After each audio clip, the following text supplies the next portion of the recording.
Bonjour, bienvenue à toutes et à tous. Bienvenue dans ce second webinaire sur le modèle du donut. Donc, je m'appelle Catherine Lavallée, je suis responsable du pôle relations à la société au Centre de compétences en durabilité de l'Université de Lausanne. Et c'est principalement avec Camille Gillotte, qui est présente, voilà, que nous allons aujourd'hui vous présenter les premiers enseignements concernant l'utilisation du donut au niveau communal, tiré de pratiques en Suisse romande, on précise. Donc, petit aperçu de ce qui vous attend pour l'heure à venir. Donc, une rapide présentation du CCD que vous retrouvez de manière extensive de toute façon dans l'introduction du premier webinaire, donc je ne m'attarderai pas. Présentation un peu plus développée du projet pilote. Et ensuite, on rentre dans le plat de résistance qui concerne le processus d'accompagnement des communes qu'on a pu tester. Dans le cadre de ce projet, quelles en sont les étapes, quels en sont les outils. Une prise de recul avec le retour d'expérience de la commune de Mérin, qui nous fait l'honneur d'être présente aujourd'hui et qui vous permettra un petit peu de mettre en perspective ce qu'on vous aura présenté de manière générique et théorique. Et puis, finalement, on terminera avec les résultats préliminaires et quelques éléments de conclusion partiels, puisqu'on est en train, en fait, de poursuivre l'étude de la matière collectée à travers ce projet. Pour rappel, donc, ce webinaire s'inscrit dans la continuité du précédent qui a eu lieu le 15 octobre et qui présentait le modèle du donut de manière un peu plus globale et théorique. Vous le retrouvez en ligne. Le lien est sur la présentation, mais si vous cherchez sur le YouTube de l'UNIL, vous le trouverez sans problème. On est aujourd'hui clairement dans une perspective d'utilisation par les collectivités public. Donc, le public cible de ce webinaire, c'est en particulier les praticiennes et praticiens, soit qui travaillent dans les collectivités, soit qui accompagnent ces collectivités en tant que bureau d'études, associations, etc. On ne cible clairement pas l'académique. Et Camille le redira par la suite, tout ce qui est présenté là d'un point de vue méthodologique n'est pas transposable à des contextes privés, en particulier d'entreprises. De manière très pratique, donc, on a calé notre intervention sur une quarantaine de minutes qu'on espère tenir.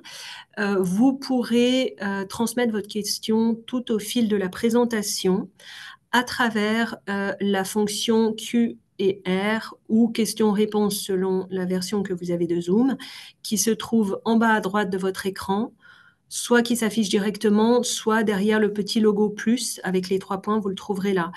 Il est important que vous transmettiez vos questions et, cas échéant, vous pouvez aussi voter pour les questions des autres, puisqu'il faudra hiérarchiser et prioriser au moment de la réponse, via cette fonction-là et non pas via le chat, puisque nous, on n'arrivera pas à gérer les deux. Donc, s'il vous plaît, ne passez pas par le chat. Dans ce cas-là, on ne peut pas du tout vous garantir que ce sera pris en compte. Voilà, je passe un peu au vif du sujet, ou en tout cas les propos introductifs. Donc, le CCD qui vous a été largement présenté la dernière fois par Johan, juste un rappel, c'est un centre de compétences, c'est un service en fait qui est rattaché à la direction de l'UNIL, qui fonctionne de manière transversale, donc on ne dépend pas d'une faculté particulière, et qui a pour mission de promouvoir la durabilité forte, les approches de durabilité forte à 3 niveaux, qui correspondent en fait aux 3 pôles qui constituent le CCD, au niveau de la recherche. À quel sujet fait-on de la recherche? Comment fait-on de la recherche?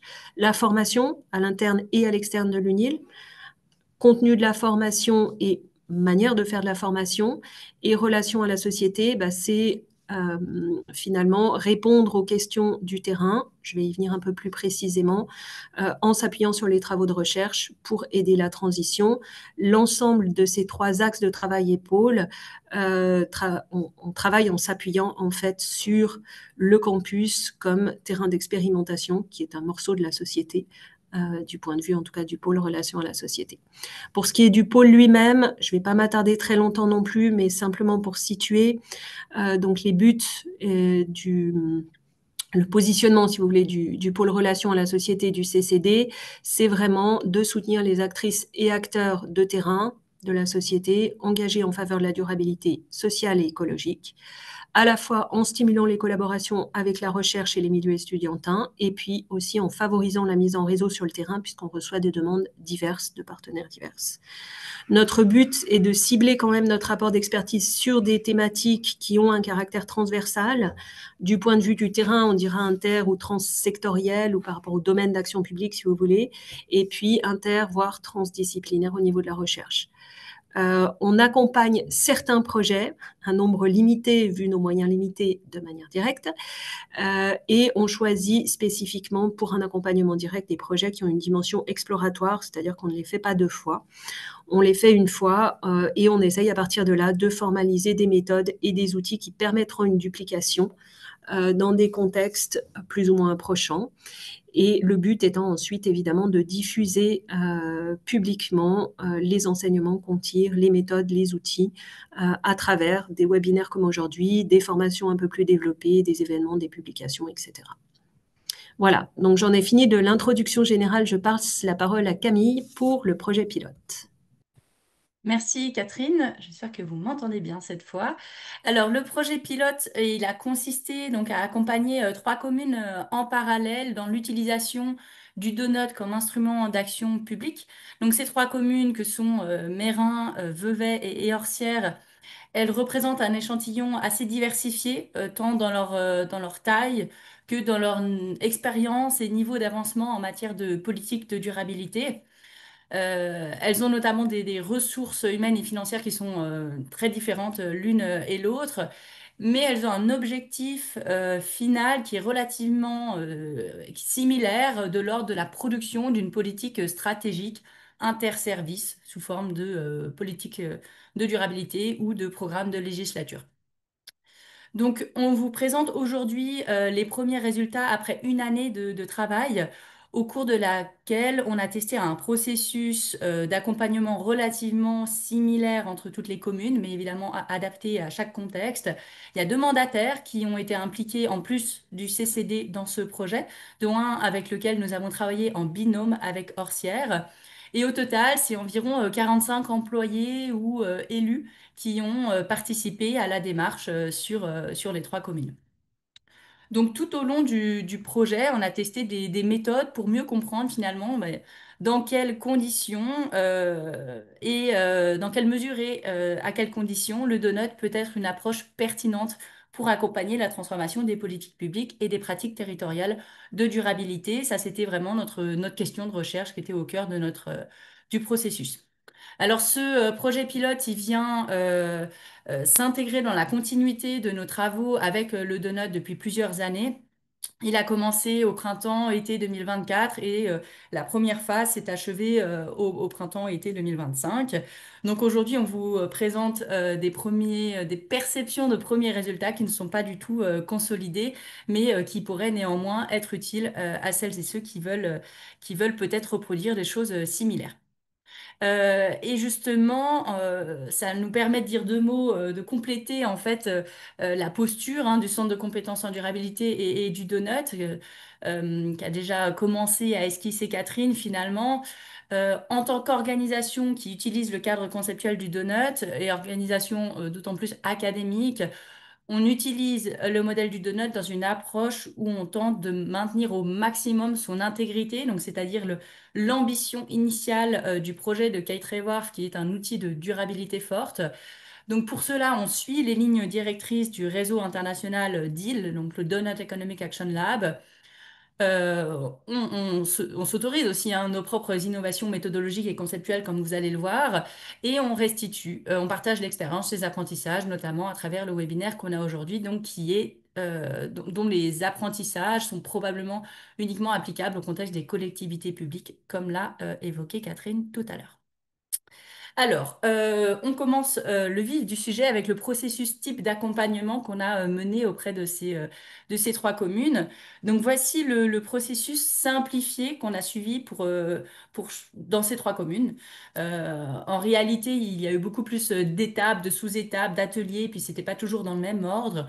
Mais les grandes étapes ont été les suivantes. On a commencé dans les trois communes avec une phase d'entretien avec tous les services communaux Cette phase d'entretien a permis d'alimenter la co-construction du donut adapté à la commune, donc du choix des dimensions du plafond écologique et du plancher social pour construire le donut communal. Après la co-construction de ce donut communal, on a recherché des données pour quantifier de manière plus ou moins simplifiée le donut de la commune. Donc là, il y a eu des approches qui ont été assez différentes d'une commune à l'autre, mais souvent on a eu recours soit à des données très locales, si elles existaient, ou alors des données de l'ordre disponibles à l'échelle cantonale ou à l'échelle nationale. En tout cas, la quantification plus ou moins simplifiée de ce donut, de ce portrait communal, a permis d'identifier un certain nombre de champs d'action euh, qui sont devenus prioritaires pour les communes, donc c'est-à-dire des gros problèmes, des choses très rouges, soit qui sont des déficits sociaux très importants sous le plancher social, soit des excédents importants du point de vue du plafond écologique, donc qui sont devenus des champs d'action prioritaires dans une politique stratégique donc interservices. Et aujourd'hui, les trois communes en sont à l'étape de production d'un plan d'action pour mettre en place des orientations stratégiques qu'elles ont formulées. Donc voilà, avec plein de micro variations au sein des communes, voilà hein, les grandes étapes que nous avons suivies avec les trois communes pilotes. Et donc, au cours de tout ce processus, on a utilisé plein d'outils. Certains outils sont habituels et donc fournis par le Donut Economics Action Lab. On les a utilisés également, donc la méthode pour créer son data portrait et notamment sa matrice à quatre cadrans, son Donut Unrolled, qui a été présenté lors du premier webinaire. Et puis, on a ajouté à ces outils génériques, finalement, des outils spécifiques qui sont effectivement probablement moins habituels et qui relèvent plus de notre choix en tant que CCD et qui sont des outils finalement issus de notre pratique de recherche-action depuis les dernières années. Donc, je vais vous présenter un à un ces cinq outils qui pourraient, on espère, inspirer éventuellement vos pratiques. Le premier outil, c'est un cadre de réflexion très général que nous mobilisons tout au long de la démarche. Celles et ceux qui ont suivi la formation continue de Donut ou celles et ceux qui travaillent avec nous connaissent très bien ce triangle des indicateurs ou ancien nom modèle multiniveau. Quel que soit son nom, cette représentation est une version simplifiée de cadres un peu plus compliqués, conçus pour construire des indicateurs de durabilité. Globalement, ce triangle, il contient trois extrémités, les actions publiques notamment en bas à droite, les pratiques et activités sur le territoire en bas à gauche et tout en haut, le diagnostic finalement de l'état de l'écosystème local et du bien-être des humains, qui est représentable et quantifiable sous forme de portrait donut. Donc, en se mettant par exemple à la place d'une commune qui souhaite utiliser le donut, le triangle des indicateurs, il permet d'illustrer un petit peu le chemin réflexif à mener en commençant par la question que se pose la commune, bah voilà, quelles mesures en fait, en tant que commune, je pourrais ou j'ai envie de mettre en place dans ma marge de manœuvre légale. Ces actions que je vais mettre en place, elles ont pour objectif d'avoir une influence sur des pratiques et des activités sur le territoire. Et si j'utilise le donut, je vais avoir une boussole pour ne pas voilà, agir un petit peu à l'aveugle, mais pour agir sur les pratiques et les activités sur le territoire qui génèrent le plus d'impact négatif ou positif sur le plafond et le plancher du portrait donut communal. Donc là, on reproduit finalement un petit peu hein, juste le chemin de la réflexion à travers ce triangle. L'état du donut quantifié à travers un portrait donut, il va nous permettre par exemple de savoir qui est sous le plancher social et dans quelle dimension. Est-ce que c'est dans l'alimentation? Est-ce que ça touche au logement, au lien social? Et puis, ça nous permet évidemment de savoir aussi qu'est-ce qui est critique du point de vue écologique, d'où viennent les impacts principaux sur le plafond écologique, etc. Et avec ces différentes réponses à ces questions, bah, finalement, le portrait donut, qui est tout au sommet du triangle, est un moyen de guider l'action publique. Et donc là, le triangle, finalement, est fermé.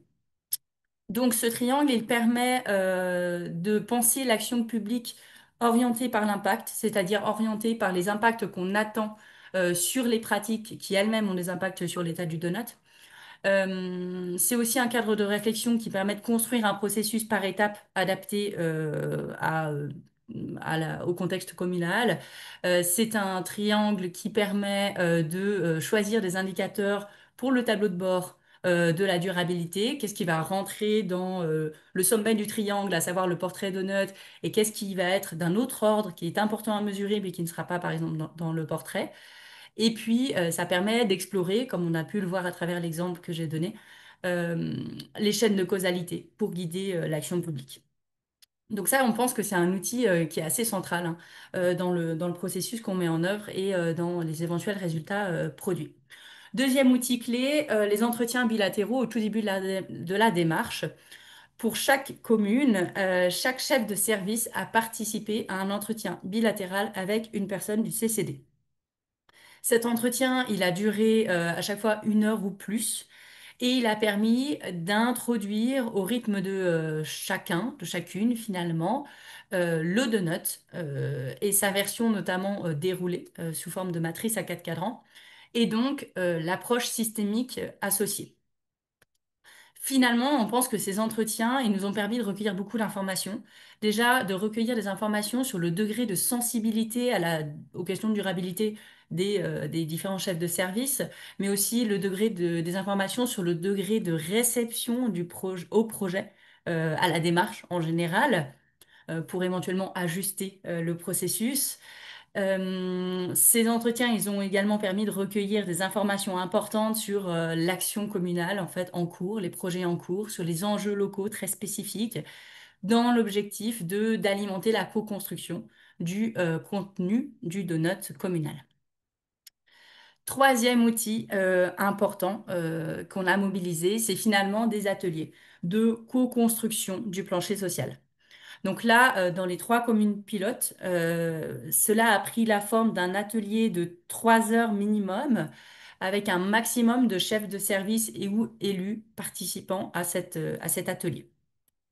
L'objectif de cet atelier, c'était vraiment de choisir collectivement le contenu du plancher social, à commencer par quelle dimension, donc quelle thématique on veut mettre dans ce plancher social.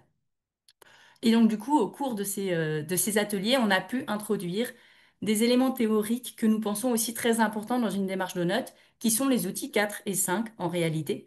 L'outil 4, c'est les ordres de grandeur vivent dans le donut. C'est des ordres de grandeur sur les niveaux de consommation matérielle compatibles avec les limites planétaires. Alors, ces ordres de grandeur, ils viennent aider à répondre à la question suivante, qui est en haut là. Quel plancher social reste compatible avec le plafond écologique, avec le respect du plafond écologique? Pour répondre à cette question, on s'appuie sur une étude scientifique intitulée Measuring the Donut, dont vous voyez la référence complète en bas à droite de l'écran. Et ces ordres de grandeur, qui sont très concrets pour le coup, sur la surface de logement par personne ou le régime alimentaire qui serait compatible avec le respect des limites planétaires, eh bien ces ordres de grandeur, tels que vous les voyez ici avec la capture d'écran que j'ai pris d'une présentation qu'on avait faite à une commune, ils ont été présentés et ils ont été parfois régulièrement rappelés, voire mis littéralement sur le coin de la table pour garder en tête la hauteur de la marche et inspirer la conception d'un plancher social soutenable, c'est-à-dire compatible avec les limites planétaires. Dernier élément, dernier outil, c'est qu'on a mobilisé pendant ces mêmes ateliers de co-construction du plancher social. Il est plus théorique, mais finalement, il donne une voie de sortie face à l'ampleur des changements appelés par les ordres de grandeur vivre dans le donut. Cet outil, il est basé sur différentes théories des besoins humains fondamentaux qui ont la spécificité de distinguer des besoins fondamentaux qui sont universels. Donc là, on voit par exemple à droite de la figure qu'on a sur l'écran, on voit une liste de 5 besoins humains fondamentaux qui est en fait un échantillon de la dizaine de besoins humains fondamentaux de Max Neff. Donc ces besoins, ils sont universels et en fait, on a des moyens de satisfaction matériels, organisationnels, qui, eux, dépendent de plein du contexte culturel, du contexte socio-économique. Ça dépend de choix individuels également. Donc, on a à droite des besoins fondamentaux, à gauche des moyens de satisfaction de ces besoins.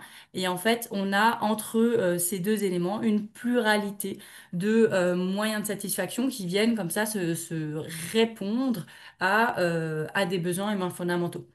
Donc, par exemple, si on prend l'exemple de l'énergie, du carburant qui nous aide à nous déplacer pour aller, par exemple, à l'école, eh bien, l'école, c'est un moyen de satisfaction organisé par les institutions suisses, par exemple, pour participer aux besoins de compréhension et donc et aussi de participation, d'affection et à terme aussi de subsistance, puisque l'école nous aidera dans l'idée à trouver un emploi. Donc là, en fait, on refait cette logique de pensée, on retrace cette logique de pensée avec les participants à l'atelier sous différentes formes, hein. On a organisé plusieurs types d'ateliers basés sur ce même principe. L'idée, c'est vraiment qu'ils intègrent cette logique de distinction entre les besoins humains fondamentaux et les moyens de satisfaction pour qu'ils puissent débattre des dimensions, des thématiques qui leur sembleraient les plus importantes à intégrer dans le plancher social du donut. Et donc, l'organisation d'ateliers de co-construction du plancher social qui mobilise des ordres de grandeur vivent dans le donut, plus la théorie des besoins humains fondamentaux. Pour nous, ça a été un moment clé pour créer une culture commune autour de la durabilité, notamment du lien entre la durabilité écologique et sociale, entre le plafond écologique et le plancher social. Ça a permis aussi de créer une sorte de cohésion de groupe autour d'une finalité collective, esquissée par les besoins humains fondamentaux qui sont placés dans le plancher social. Ça a permis aussi de créer une connaissance partagée de l'ampleur des changements nécessaires pour rentrer dans le donut. Ça, c'est grâce aux ordres de grandeur vivent dans le donut. Et puis, ça a donné des outils théoriques pour distinguer le nécessaire du insoutenable, donc du peut-être superflu. Voilà, ça reste évidemment plein de débats, mais en tout cas, ça a permis de donner des clés de compréhension et des clés de débat, justement, pour savoir ce qu'on met dans ce plancher social. Alors voilà, là on a fait le tour un petit peu des 5 grands outils, des outils spécifiques qu'on a mobilisés. Le triangle, on l'a utilisé tout au long de la démarche. Et puis les autres outils, les entretiens et les ateliers de co-construction, c'est venu plutôt au début, finalement. Et vous allez voir que ça a quand même beaucoup influencé la perception du donut par les communes. Je donne la parole à Catherine pour ce point de recul. Merci beaucoup, Camille. Alors là, je vais juste faire effectivement un petit dézoom sur les éléments auxquels il nous semble important d'être attentif au moment du design, si vous voulez, si vous souhaitez vous lancer dans la démarche. Donc, c'est évident que c'est pas en une demi-heure de présentation qu'on vous transmet les rares petites choses qu'on a compris sur comment faire. Mais par contre, un des retours d'expérience, c'est qu'effectivement, bien poser quelques éléments clés en amont peut vraiment vous éviter du gaspillage de ressources, de moyens et de la frustration. Donc le premier élément, c'est effectivement clarifier l'ambition, puisque vous l'avez compris, et c'est notre parti pris au CCD dans l'utilisation de cet outil. De manière inhérente au donut, on a vraiment l'idée que c'est une approche qui doit guider à long terme des transformations profondes au niveau social et environnemental. Et donc, il est vraiment important de se demander quand, au sein d'une commune, d'une ville, on souhaite s'engager dans une telle démarche, jusqu'où est-ce que cet aspect-là, finalement, est un minimum partagé en lien justement avec, par exemple, les ordres de grandeur vivent dans le donut. Enfin, jusqu'où est-ce qu'on se pose ces questions-là, sachant que, évidemment, s'engager et assumer un engagement dans un processus de ce type-là, c'est quelque chose qui n'est jamais acquis et qui se développe sur le long terme, mais dont il faut être conscient dès le début et avoir parlé. Sinon, il y a quand même un risque de se trouver coincé en fait dans des objectifs d'utilisation du donut de court terme très opérationnels qui en fait vont entrer d'une part en conflit avec les principes du modèle et d'autre part risquent de générer pas mal de frustration à l'interne de la commune. Donc vraiment cet aspect d'ambition est important et même si on a une grande ambition de transformation assumée, ne pas perdre de vue non plus le fait qu'on va de toute façon avoir des objectifs et livrables à court terme, ce qu'on voit dans les cas qu'on a suivis, et qu'il va forcément y avoir une tension en fait entre ce qu'on va devoir produire à court terme et cet horizon de transformation à long terme. Le deuxième point, c'est vraiment la question des ressources qui nous revient très souvent, c'est dire mais ça coûte combien, ça prend combien de temps, etc. Alors il n'y a pas de réponse toute faite puisqu'évidemment le processus s'adapte à chaque contexte, mais ce qui est important, je pense, c'est de changer un peu le logiciel et puis surtout ne pas voir une démarche d'utilisation du donut comme quelque chose de nouveau en silo qui se fait quelque part tout seul dans un coin, mais vraiment se dire justement dans cette perspective de transformation profonde que c'est en fait une approche qui va venir s'intégrer à d'autres démarches existantes, qui va aider en fait à faire ces démarches dans un but de transformation structurelle et qu'il est donc très important de penser les synergies. Donc que ce soit des planifications cadres ou que ce soit des refontes de gouvernance, enfin ça peut être différentes choses.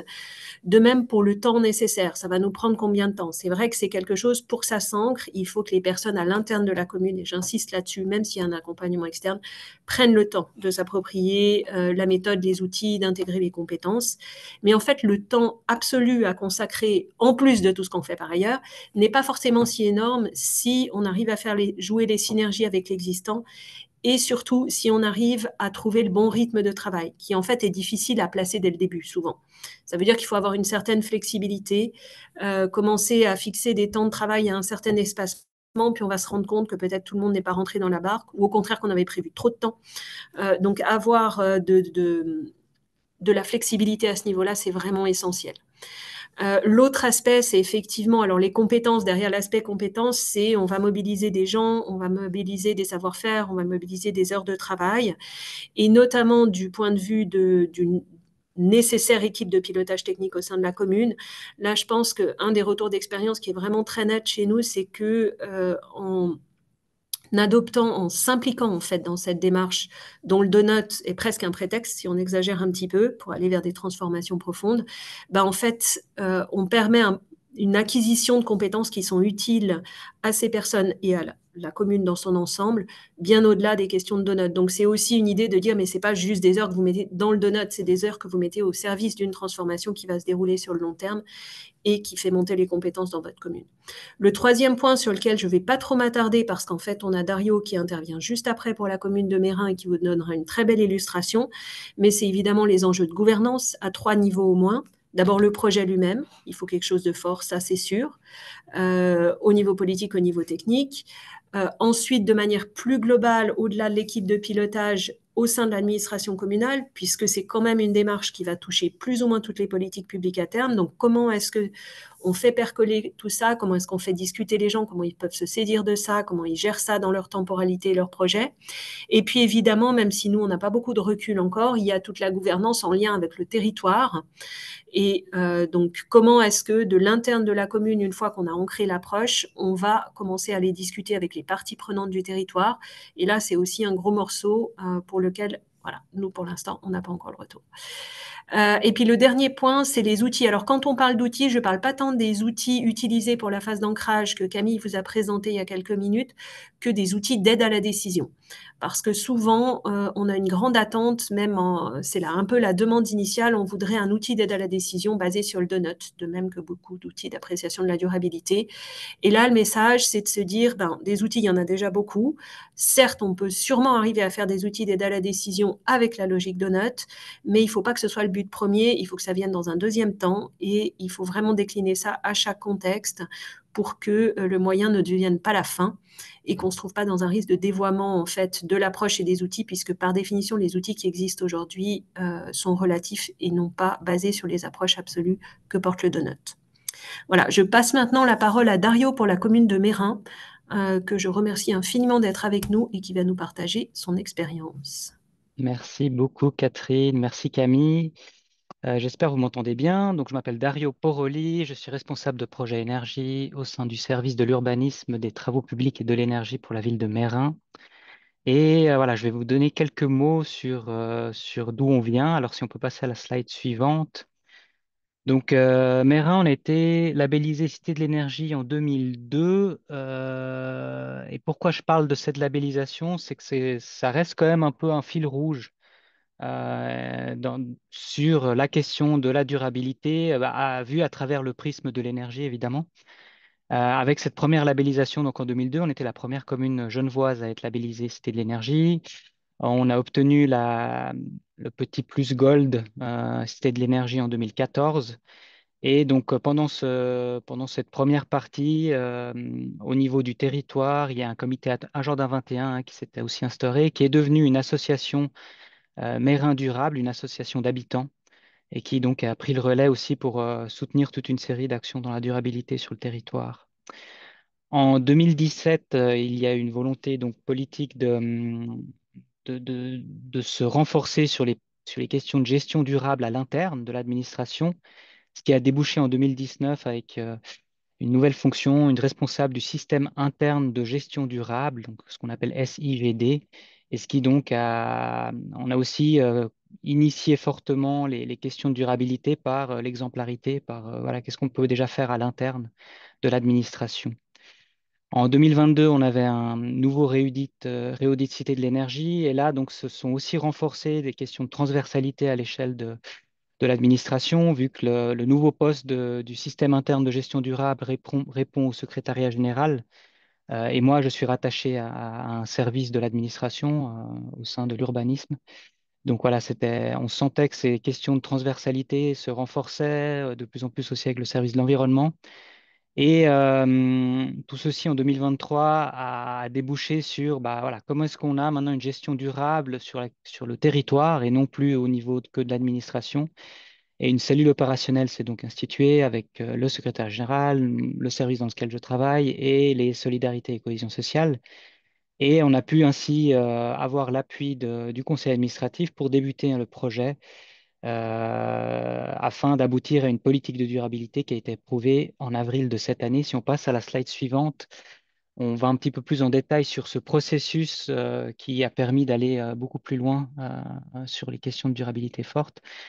Donc en mai, on a initié, bah, comme l'a mentionné Camille, des entretiens avec les services, avec tous les services, qui ont permis donc de brosser déjà un premier donut non qualifié ni quantifié et déjà se mettre d'accord sur ce qu'on avait dans le socle social. On a eu toute une série d'allers-retours avec le conseil administratif, deux ateliers avec tous les responsables, enfin oui, tous les responsables de service qui ont permis donc de qualifier ce socle social, d'évaluer au mieux les impacts de nos prestations.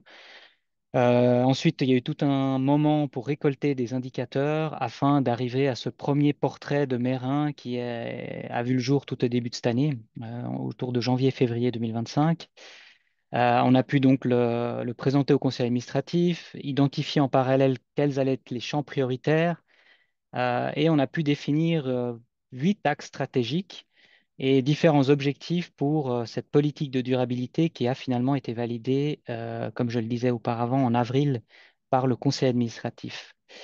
Et voilà, ça c'est un des livrables, hein, donc cette politique qui était, je pense, assez importante parce que bah, elle a permis vraiment un peu de prioriser où est-ce qu'on allait mettre l'accent ces prochaines années. Parmi ces 8 axes, donc on voit qu'il y a la santé hein, qui est vraiment mis en avant. D'ailleurs, on a une personne en charge de la santé, responsable de projet santé, qui commence ce mois-ci. Également, les questions de consommation qui ont été mis en avant, l'alimentation, la mobilité, toutes les questions relatives au bâtiment, hein, construction, logement, urbanisme. Les questions d'économie verte, on a 1800 entreprises actives sur la commune et une zone industrielle assez dynamique aussi. Les questions de capacité d'agir et finalement un axe transversal qui est l'administration exemplaire et qui donc fait vivre au sein de nos politiques publiques aussi tous ces éléments. Donc voilà, s'il faudrait juste dire deux, trois mots sur ce processus qui n'est pas fini et qui effectivement a pour volonté une transformation profonde de ce qu'on réalise, c'est la question, voilà, le donut, il est relativement fédérateur, hein, il vient questionner beaucoup, beaucoup de champs différents et finalement, tout service est impliqué dans plus ou moins plusieurs champs.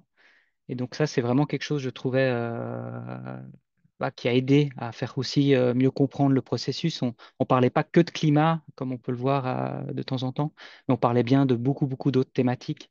Et ça, c'était plutôt favorable à, à la fin. Voilà, c'était fédérateur au niveau des services.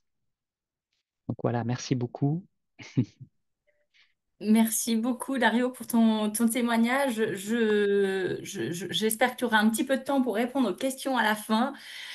Tu as fait un magnifique pont vers la dernière partie de la présentation vient effectivement tenter de prendre un petit peu de recul sur les résultats en tout cas, ce qui s'est passé jusqu'à maintenant. Comme l'a évoqué Dario, en tout cas, chaque commune est encore en train d'avancer finalement dans la production, notamment de ces plans d'action pour mettre en œuvre les grandes orientations qui ont été décidées sur la base du donut.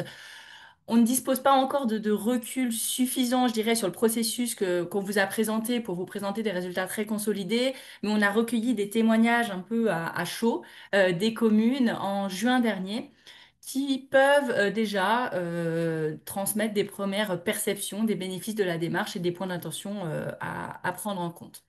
Alors, on va commencer par les bénéfices. Commençons par l'agréable. Les communes, elles soulignent toutes les trois que la démarche présentée précédemment les a aidées à adopter donc une approche plus systémique, comme l'a rappelé Dario à l'instant, y compris avec leurs collègues et avec leurs élus. Cette démarche, elle a aidé à stimuler les échanges entre services, à casser les silos, à identifier des champs d'action qui sont interservices. Voilà, il y a vraiment la dimension systémique qui est retenue comme un bénéfice assez important. Le deuxième serait que la démarche a généré plusieurs prises de conscience, à minima sur deux sujets. Le premier, c'est sur les lacunes finalement en matière de connaissances pour guider l'action publique.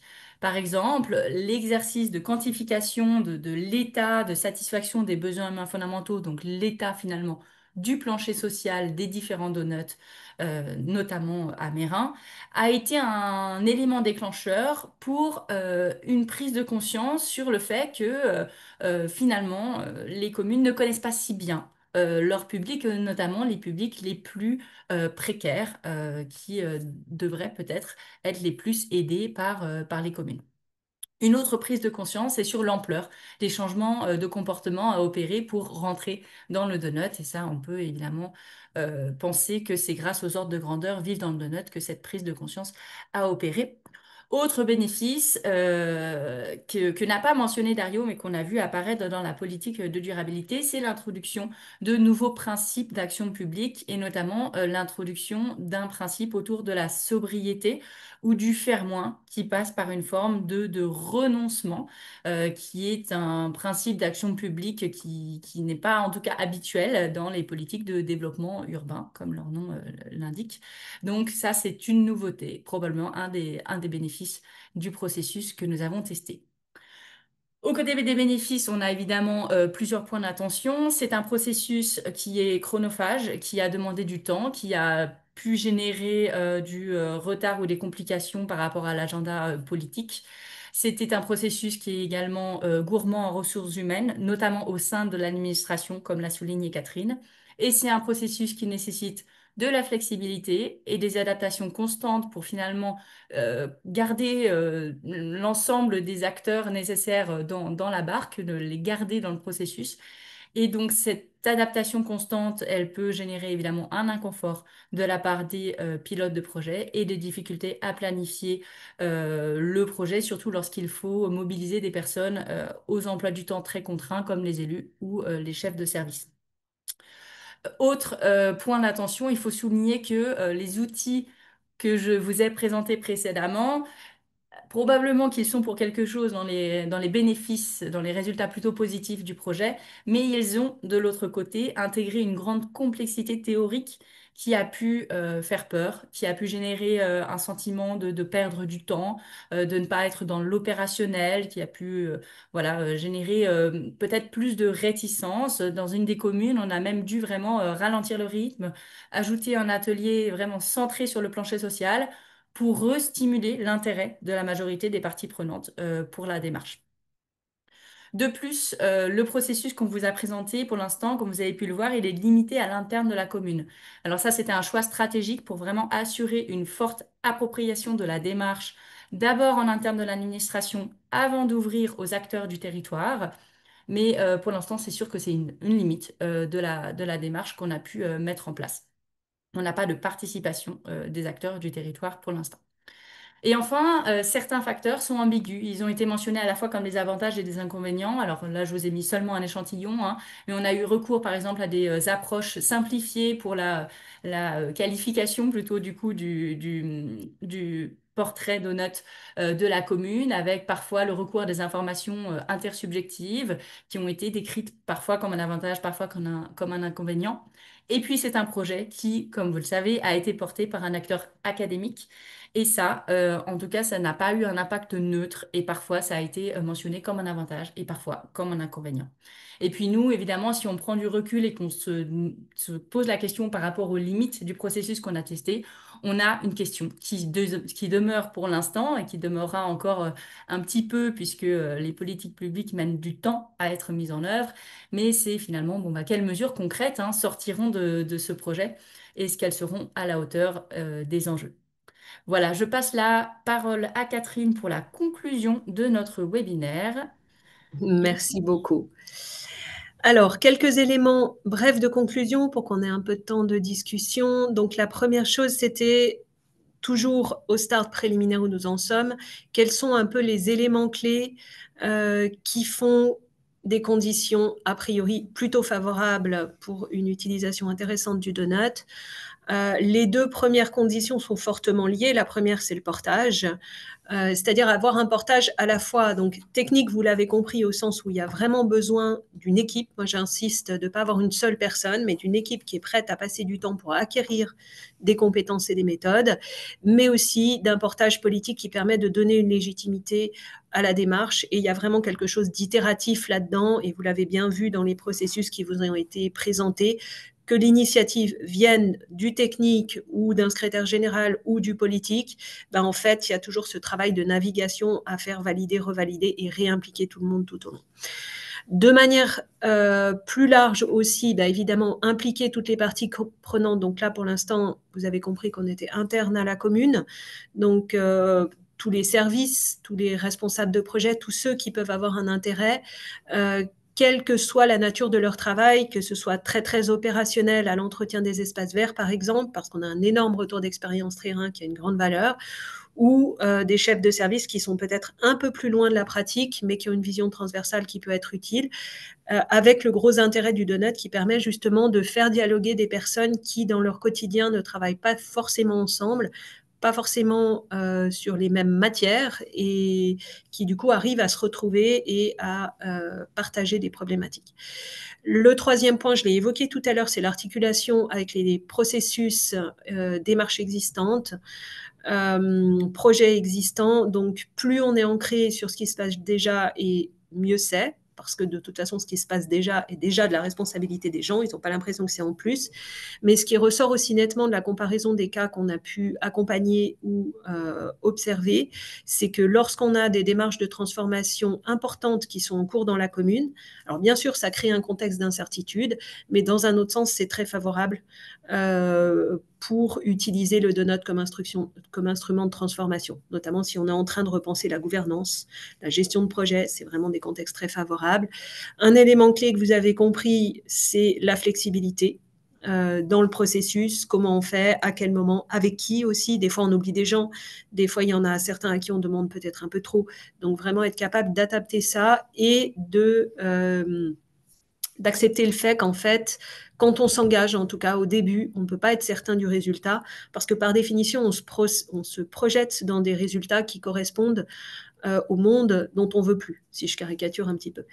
Et puis le dernier point, bah, c'est évidemment, et là je renvoie directement au précédent webinaire, au fait d'avoir des garde-fous tout au long de la démarche pour ne pas perdre de vue les principes qui garantissent l'intégrité du modèle, sinon on risque des frustrations, de la perte de ressources et puis surtout finalement de ne pas atteindre notre but transformatif.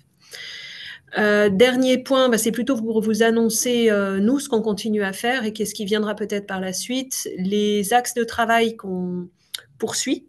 Donc, en analysant la matière de ces 3 cas, en observant aussi d'autres cas, puisqu'on a des contacts avec d'autres communes, même si on ne les accompagne pas de manière directe, et puis par rapport à d'autres contextes d'application du donut auxquels on participe. Donc, il y a toute la question de la gouvernance, qui participe à quoi? Comment est-ce que l'utilisation du donut impacte les processus de collaboration et transforme à long terme les collectivités publiques, les institutions, finalement les structures collectives? Le deuxième point, c'est, on l'a déjà beaucoup dit, comment, après une phase d'ancrage à l'interne, on arrive à aller vers les actrices et acteurs d'un territoire donné. Et le dernier point, c'est les fameux outils d'aide à la décision. Donc, non pas les outils pour ancrer le donut à l'interne et se l'approprier, mais vraiment, quand on souhaite apprécier des projets, définir des politiques publiques, les évaluer à partir de là, quels sont les outils les plus pertinents, pour quels usages, comment ils s'articulent avec l'existant. En guise de conclusion, on vous a mis une petite citation issue de nos retours d'expérience. Donc la personne n'est pas mentionnée, mais on la remercie.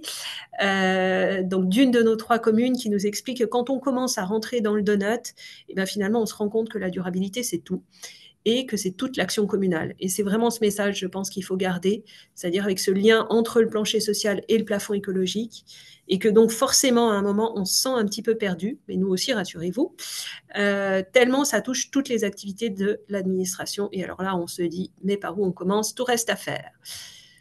Voilà. Et je termine en remerciant infiniment tout d'abord tous les partenaires du projet pilote, donc la ville de Mérin, la commune d'Orsières, la ville de Vevey, ainsi que le bureau Mycorrhize qui a été notre partenaire pour l'accompagnement de la commune d'Orsières. Grand merci aussi aux collègues du CCD, dont vous aurez compris notamment à travers le dernier webinaire que ils ont tous plus ou moins été participants et travailleurs acharnés sur le donut, et en particulier un grand merci aux membres de l'équipe projet du projet pilote communal, Zoé qui est ici présente et à qui je vais passer la parole dans un instant pour les questions, mais aussi Andrea, Orlan, je crois, qui est en ligne, et Eléa qui nous ont aidés pour différents ateliers. Grand merci et à tout de suite pour les questions. Merci beaucoup, Catherine. Du coup, je prends directement le lead pour les questions. On a une première question qui demande de savoir pourquoi est-ce qu'il n'y a pas eu d'atelier pour la co-construction du plancher écologique et donc des dimensions écologiques qui y figurent. Par exemple, si on voudrait ajouter de nouvelles thématiques plus locales aux limites planétaires. Merci Zoé, je vais tenter de répondre à cette question. Euh, on a perçu que, il y avait beaucoup plus d'enjeux à discuter, à avoir une co-construction autour du plancher social, de qu'est-ce qui est important de mesurer, c'est quoi le bien-être, c'est quoi bien vivre, hein, toutes des questions qui sont quand même passablement complexes car humaines et qui, une fois qu'elles ont une réponse, elles devraient être représenter finalement la finalité ultime ou la mission ultime des services qui vont utiliser cet outil. Donc on a pensé que c'était particulièrement important de co-construire ce plancher social et on a vu que ça a bien marché. Donc voilà, ça c'est un élément. Maintenant, du point de vue du plafond écologique, quand on fait un portrait de notes et qu'on attaque le plafond écologique, on a le plafond écologique local avec les questions de quel est l'état de l'écosystème local et quel est l'impact des modes de consommation sur les limites planétaires. Pour ce volet-là, il faut reconnaître qu'on a senti moins nécessaire le fait de discuter collectivement de tous ces éléments. On l'a fait avec les services qui étaient dédiés, par exemple, aux espaces verts. On a discuté de quelles ressources locales étaient importantes de mettre, par exemple, dans le plafond écologique local. Donc, on parle d'eau, on parle de biodiversité, on parle de sol. Voilà, ça, on a co-construit avec eux la majorité du temps. Et puis, pour le plafond écologique global, on a recours directement aux limites planétaires. On essaye de trouver des éléments d'impact ou des empreintes sur les limites planétaires moyennes en Suisse. Et donc là, il y a eu une confiance qui a été accordée au CCD pour dire, bon, bah, globalement, c'est vous qui vous occupez de ça. Et donc, on a moins construit cette partie-là. Parce qu'il y a probablement davantage de consensus scientifique sur les aspects écologiques. Zoé et Catherine, Merci n'hésitez pas à beaucoup. compléter. C'est bon? Pour moi, c'était parfait. Parfait.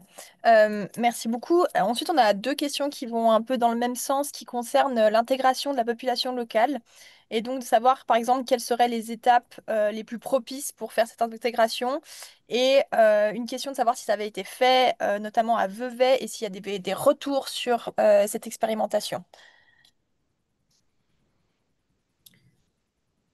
Je me permets de répondre aussi. Alors là, pour l'instant, donc c'est un processus qui est complètement en chambre dans les trois communes, hein, donc c'est-à-dire à l'intérieur de l'administration communale. La ville de Vevey, en l'occurrence, avait l'intention d'avoir des processus participatifs. Elle le fait depuis plusieurs années et elle va en fait le faire maintenant à la suite de cette démarche interne à la commune. Elle va ouvrir, ou elle a dû le faire cet été d'ailleurs. En tout cas, c'est dans les plans d'ouvrir à la participation citoyenne pour co-construire le plan d'action, plus que pour co-construire le diagnostic. Donc voilà, ça c'est un élément en cours, notamment à Vevey. Alors, Jessica Renel, notre partenaire, saurait vous en parler mieux que moi, mais elle n'a pas pu être là aujourd'hui. Mais voilà, en fait, je dirais que dans les trois processus, alors ça dépend évidemment, ça relève du choix de l'administration communale, mais dans plusieurs communes, il y a un volet participation ou un volet en tout cas en interaction, en consultation avec avec les parties prenantes du territoire qui va commencer à l'issue de cette première phase. Et Catherine, je te laisse compléter là encore, si tu as des choses.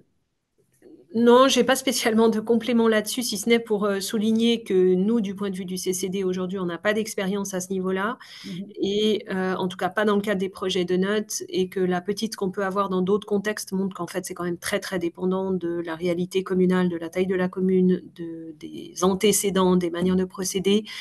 Je serais presque tentée de retourner la question tant qu'il est encore là vers Dario, puisque c'est une perspective pour la suite à Mérin.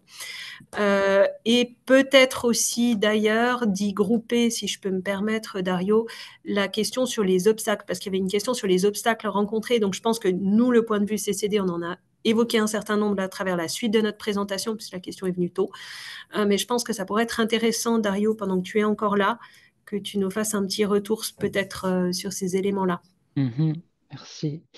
Donc sur la question de l'externe, hein, donc ça c'est quelque chose qui est en réflexion chez nous. On est en train d'élaborer, on commence à élaborer le plan d'action suite à cette politique.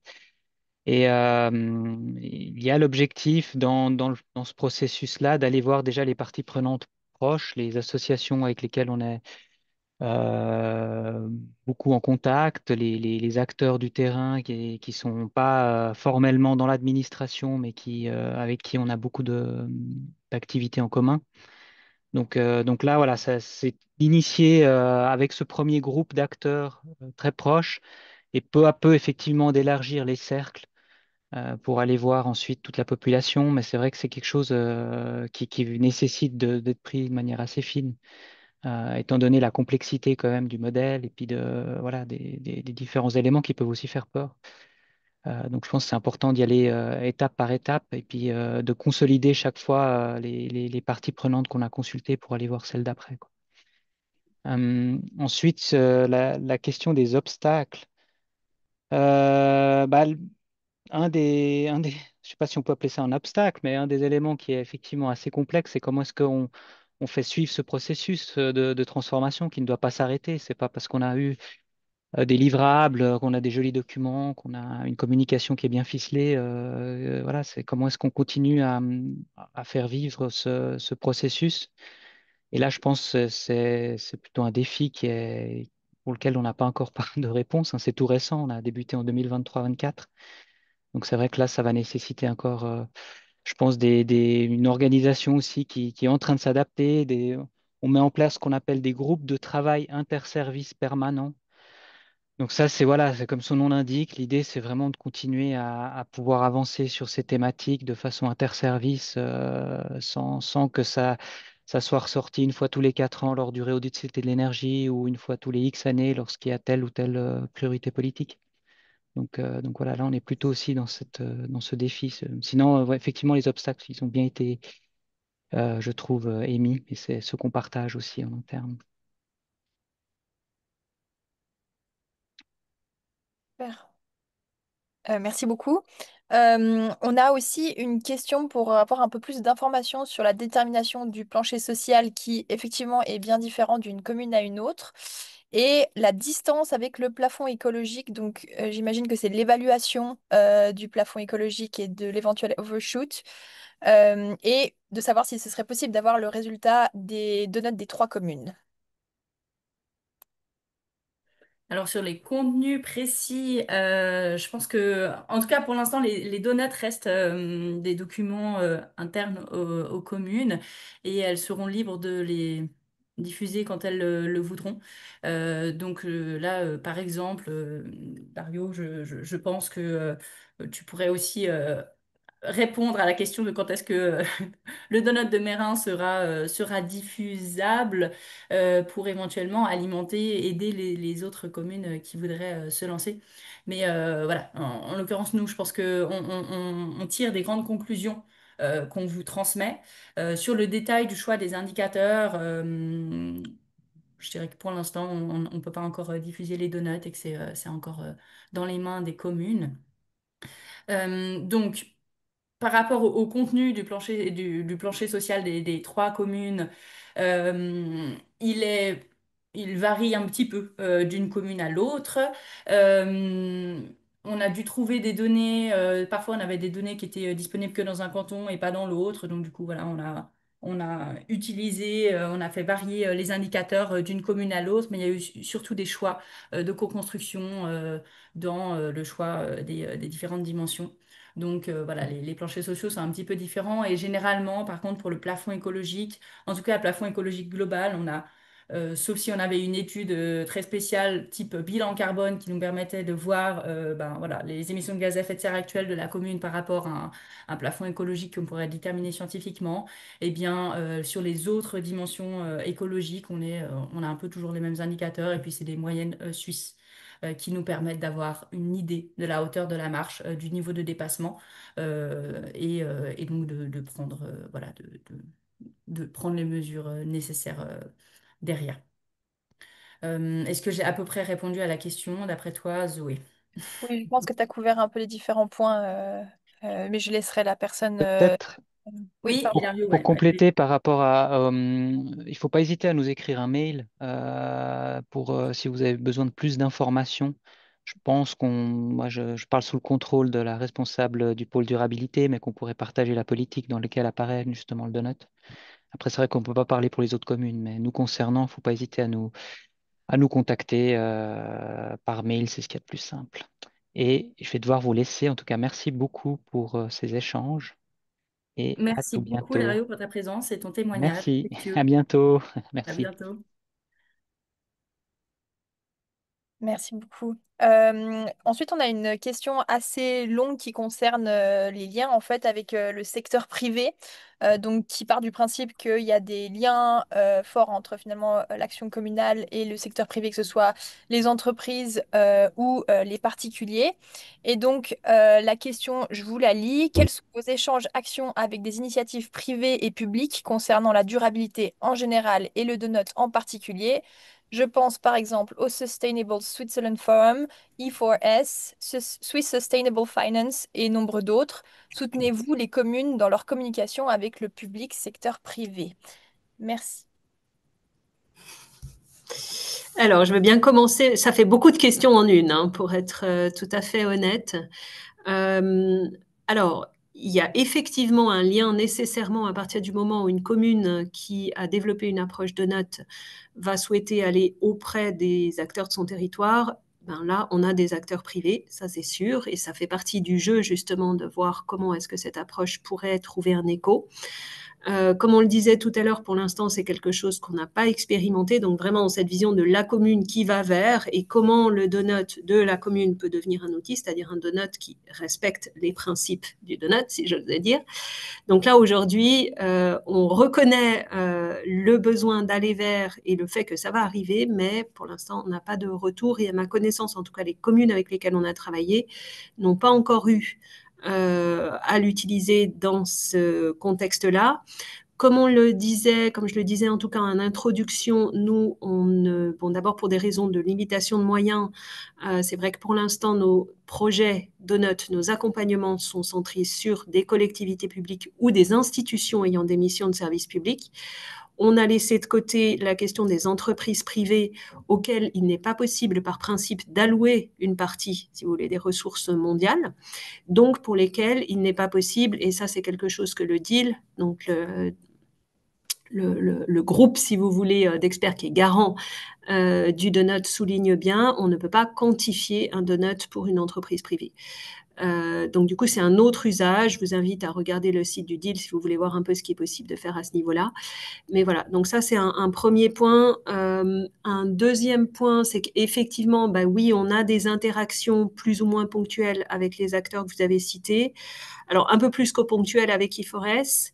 Les autres, ça relève plutôt de rencontres dans le cadre d'événements ou voilà d'échanges brefs, mais on n'a pas des collaborations instituées, ça c'est sûr. Et de ce qui est de l'accompagnement des communes pour leur communication, non, ça ne fait pas partie a priori de nos missions premières en tout cas, à moins que ce soit une sous-partie d'action qui entre dans le cadre d'un projet plus large d'accompagnement d'une commune. Mais pour l'instant, c'est pas forcément quelque chose sur lequel on se positionne et j'ai l'impression qu'il y a des compétences sur le terrain qui peuvent faire ça très bien. Donc voilà. Je te laisse peut-être compléter, Camille, pour les multiples aspects de cette question. Non, merci Catherine, je pense que tu as bien répondu. Effectivement, la question de l'interaction entre les collectivités publiques et les entreprises et comment les collectivités publiques peuvent accompagner, avoir une influence en tout cas sur les entreprises qui sont sur leur territoire, par exemple. Je dirais que c'est une question très intéressante qui est émergente et à laquelle qu'on n'a pas eu le temps encore d'adresser pleinement, pour être complètement honnête. Et voilà, comme le disait Catherine, je pense il y a pas mal de personnes qui s'intéressent à ça spécifiquement. Mais c'est un des champs, par exemple, plus thématiques, où on pourrait développer des nouvelles connaissances pour accompagner mieux peut-être les communes avec lesquelles on travaille sur leur interaction avec les entreprises qui sont sur le territoire. Pour l'instant, on n'a pas encore eu le temps de faire ça.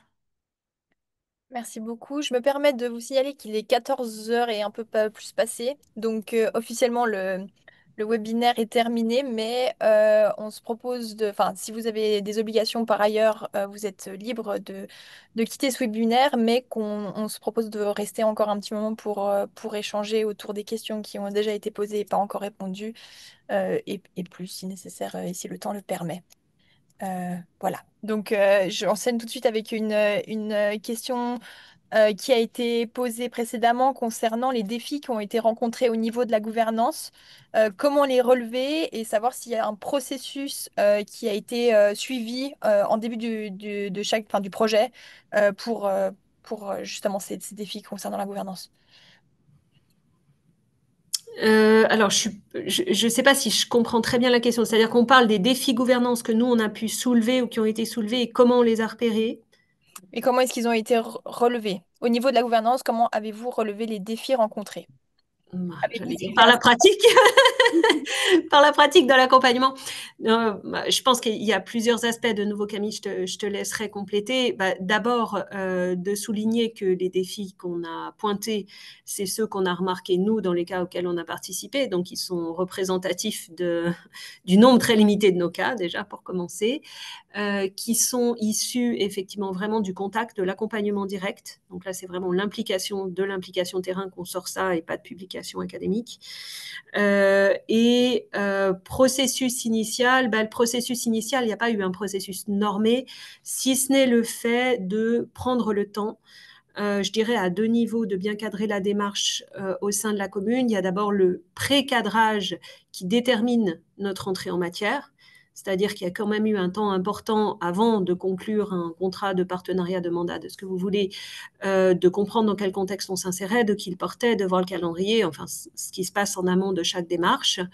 Et puis après, c'est grâce aussi à la phase d'entretien qu'on a pu comprendre un certain nombre de modes de fonctionnement interne, de contraintes internes, d'attentes, de préférences, voilà, qui nous ont permis en fait d'adapter au fur et à mesure le processus une fois que finalement on s'immergeait dans la réalité de chaque commune qui a vraiment qui chacune ont leur spécificité. Merci Catherine. Et puis j'ajouterais effectivement qu'on s'est adapté à la gouvernance, c'est-à-dire à la proposition des communes, par exemple, par rapport à l'organisation du projet qui allait être dans le COPIL, etc. Mais on a fortement insisté pour que le COPIL, le comité de pilotage, contienne plusieurs services, plusieurs compétences, qu'il y ait un portage le plus central possible, soit par exemple, si possible, que le secrétariat municipal soit intégré dans le pilotage du projet. On a tenté d'influencer la gouvernance du projet pour qu'elle reste la plus transversale possible. Et on a fortement insisté pour que, par exemple, tous les chefs de service participent aux entretiens, pour qu'ils participent aux ateliers. Alors voilà, des fois, on n'a pas pu, hein, pour plein de raisons, mais ça a été nos impulsions et nos volontés pour avoir une influence sur la gouvernance. Merci beaucoup. Je continue juste dans l'ordre en prenant les questions qui concernent d'avant les communes. Et donc, il y a eu une question qui se pose vis-à-vis de la réaction des communes face aux ordres de grandeur qui sont présentés dans l'article de Schlesinger-Real. Est-ce que ça a une... Attendez, je reprends juste la question en son entier. Notamment, par exemple, les 10 mètres carrés par habitant par personne. Est-ce que les communes se les approprient comme objectif et comment ces ordres de grandeur influencent les discussions relatives à la perception du bien-être sur les différents territoires? Alors, on a un projet de recherche en cours pour mieux comprendre effectivement ce qui s'est passé concrètement avec l'apport de ces ordres de grandeur. En tout cas, à première vue, c'est sûr que ça suscite toujours une réaction. On n'a pas présenté ces ordres de grandeur devant un auditoire qui est resté muet. Donc c'est clair que ça présente voilà, ça génère une réaction. C'est resté vraiment, les communes ont souligné que c'est resté, c'est des éléments qui sont souvent revenus dans les discussions. Des fois, c'est sous forme de blague, donc c'est plutôt peut-être sous forme de blague qui viserait à soit dédramatiser la situation, soit voilà, dire plus ou moins qu'atteindre, respecter la ligne planétaire serait impossible. Donc, est-ce que c'est démobilisateur? Est-ce que c'est mobilisateur? On doit encore étudier la chose. En tout cas, c'est sûr que on a utilisé ces ordres de grandeur, bon, par honnêteté intellectuelle aussi, parce on est une université et on pense que c'est important que les gens qui utilisent le donut aient ces ordres de grandeur en tête et que ça serait une malhonnêteté intellectuelle de les cacher, de les garder pour nous. Maintenant, voilà, quels sont les résultats sur le terrain exactement? Ça a fait changer, ça a fait bouger des lignes dans le cerveau de plein de personnes. En tout cas, il n'y a pas d'appropriation politique textuelle par exemple, des ordres de grandeur par rapport à la surface d'habitat par personne qui rentrerait dans les lignes planétaires d'après cette étude. Donc, les politiques ne sont pas dit, d'accord, c'est ça nos objectifs, mais les a utilisés comme des garde-fous finalement pour réfléchir à qu'est-ce qu'un plancher social soutenable. Donc, du coup, par rapport à la perception du bien-être sur les différents territoires, probablement que ça a eu un impact. En tout cas, la majorité des personnes qui ont été exposées ont immédiatement projeté leur mode de vie sur ces différentes ordres de grandeur et ont été fortement perturbées. Voilà, je ne peux dire que ça pour l'instant. Merci beaucoup.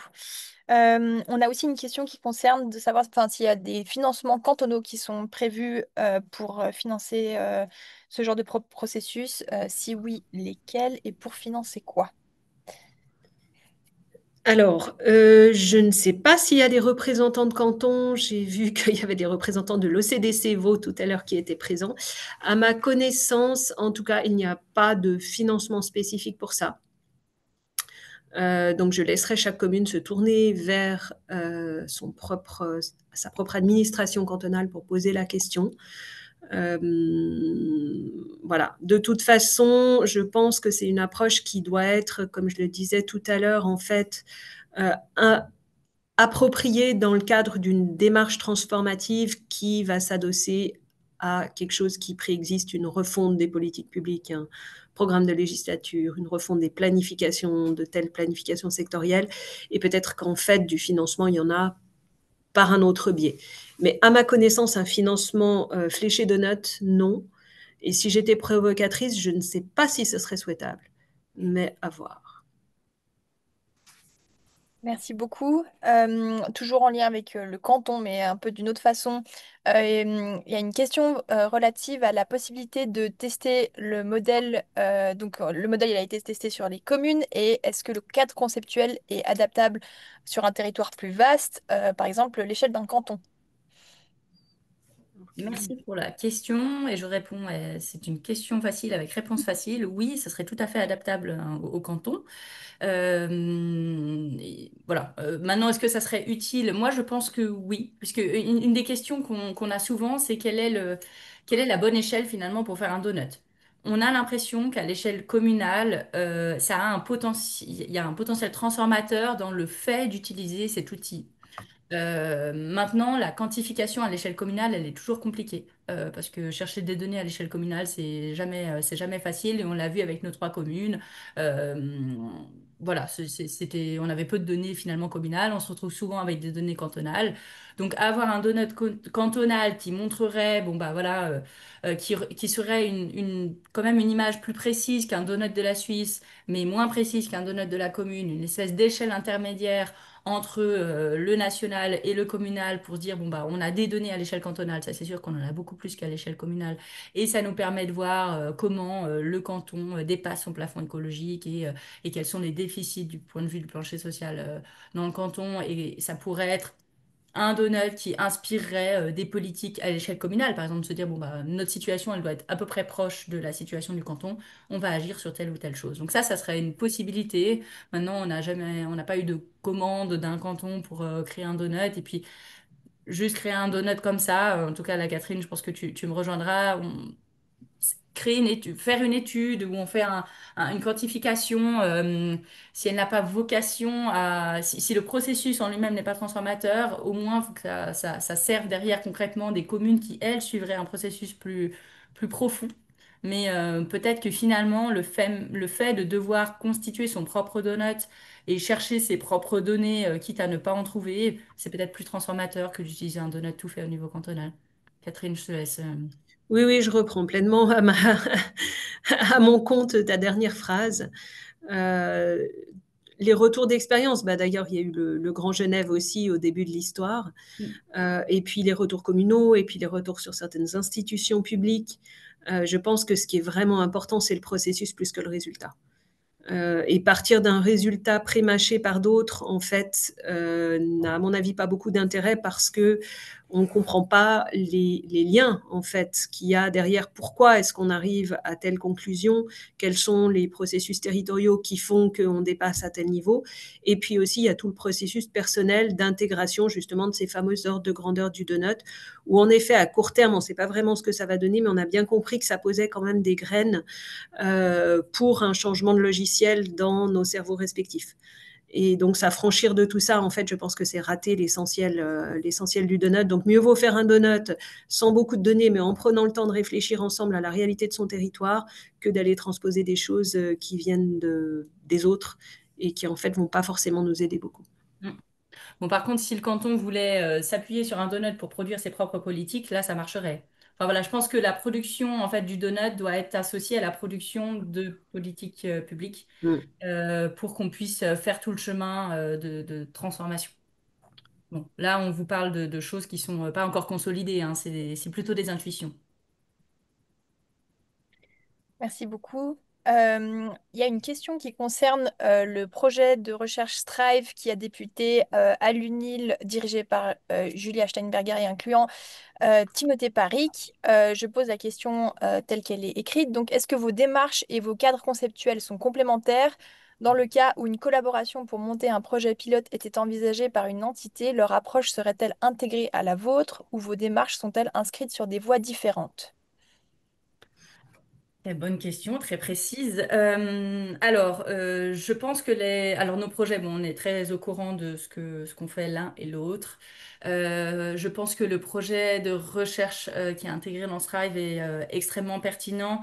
Maintenant, il est donc on n'est pas sur les mêmes temporalités et il est sur une modélisation à l'échelle de la Suisse de la mise en œuvre de certaines politiques publiques pour rentrer dans le donut, en l'occurrence. Donc c'est sûr que les complémentarités sont là. Maintenant, je pense que leurs résultats nous seront très utiles. Par exemple, si on voulait, le jour où on pourra s'appuyer sur leurs résultats pour alimenter les communes dans la production de leurs politiques publiques, je pense que là, il y aura des super complémentarités.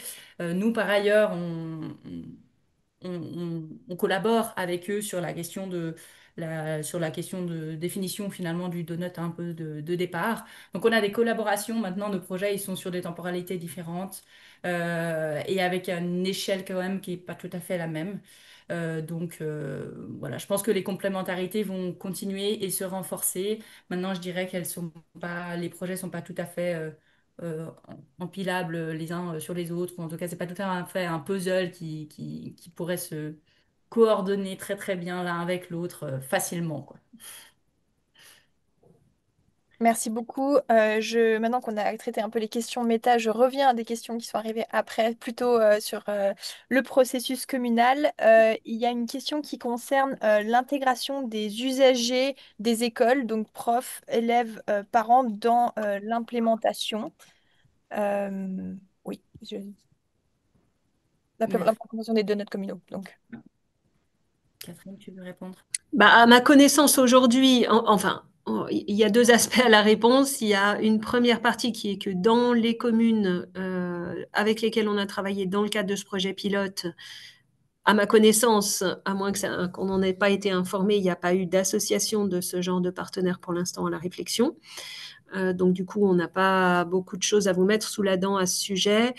Euh, Information plutôt périphérique, mais où on est dans une logique un peu différente, si vous voulez, plutôt dans l'approche, dans la faire percoler la philosophie du donut, on va dire ça, que dans construire des donuts adaptés à un territoire donné. Le CCD a travaillé l'an dernier, si je ne me trompe pas, et aussi l'année d'avant, à enrichir le guide du canton de Vaud pour la durabilité dans les établissements scolaires en amenant cette dimension donut. Mais ce sont deux choses différentes, je pense, par rapport à la question. Oui, et puis c'est un projet qui est toujours en cours, donc je pense que rien n'est Mm, publié pour l'instant. en Mais plus. effectivement, il y a eu ce projet en cours, et puis voilà. C'est mon seul complément. Merci Catherine pour ta réponse. Merci beaucoup. Et je reviens sur la question des financements que j'avais mal transmise. C'était plutôt de savoir quels financements cantonaux seraient utiles à mettre en place pour la mise en place, enfin, pour les processus de notes au niveau des communes.